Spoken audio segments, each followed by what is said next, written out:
گوار ہیں عزیزو، امانت آئی سیدنا عثمان غنی کے پاس. عثمان غنی بہت بڑی حکومت کے امیر ہیں، بہت بڑی. 2000 آدمی آ گیا شر پسند. اس نے آ کے حضرت عثمان غنی کے گھر کا گھیرا چاروں طرف سے تنگ کر لیا. حضرت عثمان غنی سے انہوں نے مطالبات شروع کر دیے. شر پسند لوگ تھے. انہوں نے کہا کہ عثمان آپ خلافت چھوڑ دیں. حضرت عثمان غنی نے فرمایا کیسے چھوڑ دوں؟ میرے رسول پاک نے فرمایا تھا عثمان اللہ تجھے ایک قمیص پہنائے گا، لوگ اتارنا چاہیں گے پر کبھی نہ اتارنا.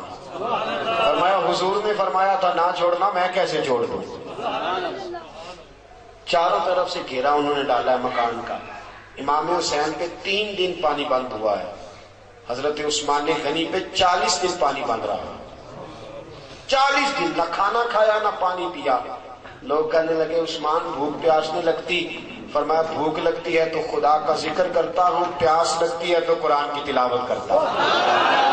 اللہ میری بھوک اور پیاس ختم کر دیتا ہے. 40 دن کہ میں نے کہا کہ بڑی پرانی ہے کربلا، بڑی پرانی. 40 دن پانی بند رہا. حضرت علی اور حضرت امام حسین کے لیے تو جناب عباس پانی لے کے آئے تھے. حضرت عثمان غنی کے لیے جناب علی پانی کا مشکیزہ لے کے آئے.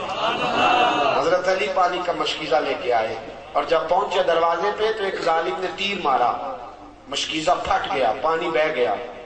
حضرت علی المرتضیٰ کہنے لگے مجھے عثمان نے منع کر دیا تم سے لڑنا نہیں، ورنہ تم 2000 ہو، 2000 کے لیے تو علی اکیلا ہی کافی ہے.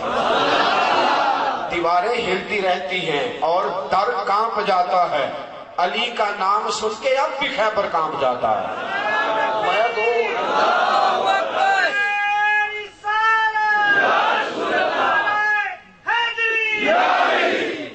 میرے عزیزو سنو، بات بڑی آگے بڑھ گئی. حضرت عثمان غنی کے پاس جناب علی پہنچے، دیگر صحابہ پہنچے. کہنے لگے اے عثمان آپ نے بڑی خدمت کی، 12 سال دین کی، بڑا کام کیا. 3 باتیں ہیں، آپ اس طرح کریں ہمیں اجازت دیں ہم ان 2000 آدمی کو بھگا دیتے ہیں. حضرت عثمان غنی کہنے لگے میری وجہ سے نبی پاک کے مدینے میں خون بہہ جائے، رسول پاک کے شہر کی گلیاں میری وجہ سے سرخ ہو جائیں.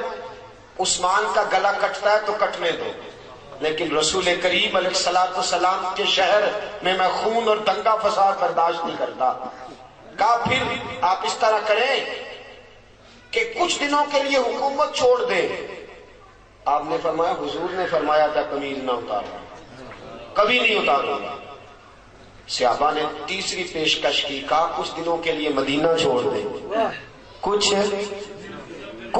دنوں کے لیے مدینہ چھوڑ دیں، کچھ دنوں کے لیے، پھر آ جائیے گا حالات ٹھیک ہوں گے. آپ نے فرمایا دوستو دیکھو میری داڑھی سفید ہو گئی ہے، پتہ نہیں کس گلی میں موت آ جائے.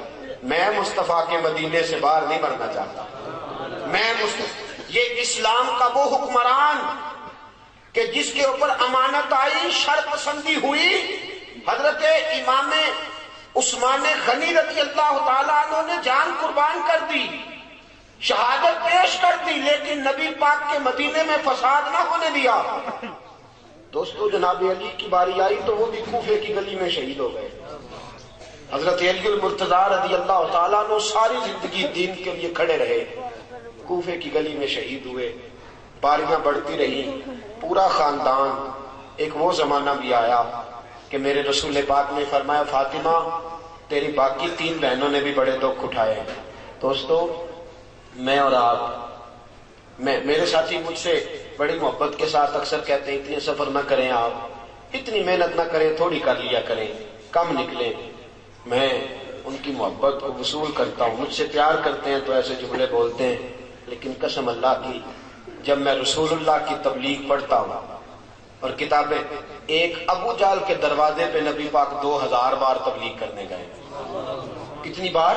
2000. اور حضور کو پتا تھا کلمہ نہیں پڑے گا. 2000 بار دروازے پہ دستک دی. اور دوستو بڑے دکھ اٹھائے حضور نے، بڑی تکلیفیں اٹھائیں. جو چیز مفت ملتی ہے اس کی قدر نہیں ہوتی.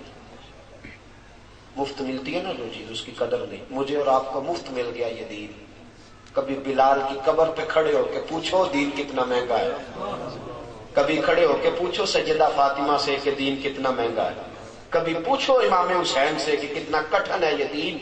میرے عزیزو، رسول پاک کی 2 شہزادیاں، نکاح ہوا ہے، ابھی رخصتی نہیں ہوئی، ابو لہب کے 2 بیٹے، انہوں نے طلاق بھیج دی، کہنے لگے یا کلمہ پڑھانا چھوڑ دے ورنہ طلاق دے دیں گے۔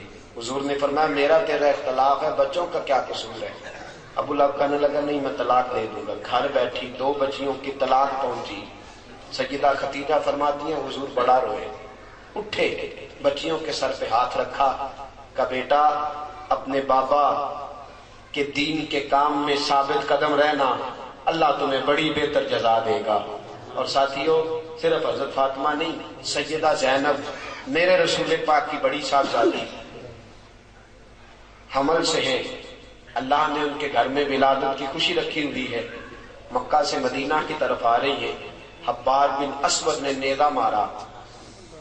نیزہ مارا، اونٹ بدکا اتنی تیزی سے دوڑا کہ آپ زمین پہ گری، بچہ خون بن کے نکلا، حالات بگڑ گئے۔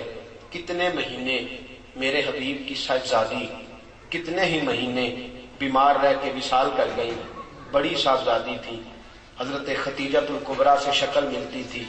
رسول پاک نے بڑے آنسو بہائے، کیسا یہ دین تھا اور کتنا حضور کو اس پودے سے پیار تھا۔